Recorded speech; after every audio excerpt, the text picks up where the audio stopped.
Bonjour, il pleut. J'ai le goût de faire de la photo. Qu'est-ce que je peux faire? Rien ne m'en empêche. On n'est pas en chocolat. On peut faire de belles photos pendant et après la pluie. On en parle dans 15 secondes.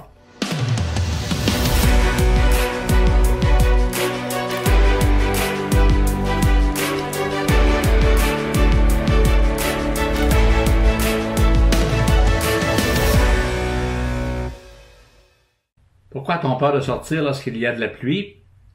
Je ne sais pas. On a peur de se mouiller. On peut porter des bons vêtements et s'adapter à la température, à la météo et faire de superbes photos. Peu importe s'il vente, qu'il fasse tempête, que ce soit beau dehors ou que ce soit pluvieux. Qu'est-ce qui arrive lorsqu'il y a de la pluie? Qu'est-ce qui arrive lorsqu'il a plu? Les couleurs changent. L'air devient plus pur parce que les poussières en suspension dans l'air redescendent sur le sol comme tôt le matin après la rosée du matin. Alors ça fait de belles images. Pourquoi s'en priver? Au niveau des verts, par exemple, les verts vont être plus beaux, plus tendres. Ça va changer les couleurs dans la nature, surtout en cette période automnale, par exemple. Ce que j'aime aussi en forêt, ce sont les troncs d'arbres. Après la pluie, les troncs d'arbres sont très noirs, puisqu'ils sont mouillés. Alors ça fait de superbes photos. J'ai fait une sortie avec un ami où on faisait un petit atelier photo en partageant les trucs, etc. de mes capsules. Puis, il a plu. On est quand même sorti. Évidemment, on protège notre caméra et on la sort de notre poche ou de notre manteau juste avant de faire la photo. Alors, je vous montre un exemple ici d'une photo que j'ai prise. J'ai trouvé l'arbre très beau. Il m'attirait. J'ai pris une première photo. Alors, vous allez voir sur cette photo qu'elle n'est pas nécessairement bien cadrée. On voit à droite un genre de poteau et un article bleu quelconque qui n'a pas d'importance dans la photo en question. Par contre, l'arbre est très beau. Celui-ci n'est pas très mouillé, par exemple. Vous voyez que le tronc n'est pas foncé comme je l'ai mentionné tantôt. J'ai donc pris une photo semblable, mais en me déplaçant un petit peu vers la gauche, pour cette fois aller chercher peut-être un peu plus de vert foncé à cause du pin ou du sapin qu'il y avait sur la gauche. Mais je n'étais pas satisfait tout à fait de ma composition.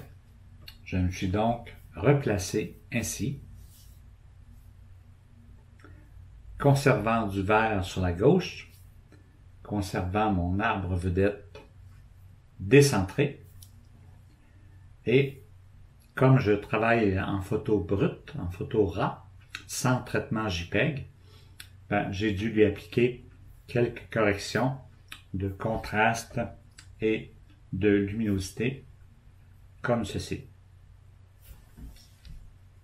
En voici quelques autres. Petit sentier, un peu de vert tendre sur la gauche. Une autre, bizarrement, petite mitaine d'enfant perdue. Le contraste était évident ici, la belle couleur rouge. J'ai donc procédé à une petite photo telle qu'elle, en laissant de l'espace devant les doigts pour que mon sujet respire, comme on va dire souvent en photo. Une autre, un beau pont couvert et un lampadaire. Toujours pendant la pluie. Vous voyez que les couleurs sont belles. Le tronc de l'arbre est plus foncé à cause de la pluie. Et finalement, on retourne chez moi, vis-à-vis la maison de mon voisin dont le mur est en briques. Une petite feuille prisonnière lors de sa chute, prisonnière sur une branche de la haie de cèdre. Alors, tout isolé, un peu sur la gauche, non pas centré. J'ai saisi ce petit moment aussi, avant qu'elle ne tombe au sol. Alors, on peut aller dans l'infiniment grand. On peut aller aussi dans le plan médium, mais on peut aussi aller dans le plan rapproché. Tout est possible, même s'il pleut. On s'habille en conséquence. On protège notre équipement de la pluie avec un sac du genre Ziploc, par exemple, ou dans son vêtement. Et on sort notre caméra au moment voulu. Les couleurs seront différentes. Ce sera une nouvelle expérience. Voyez ici d'autres exemples.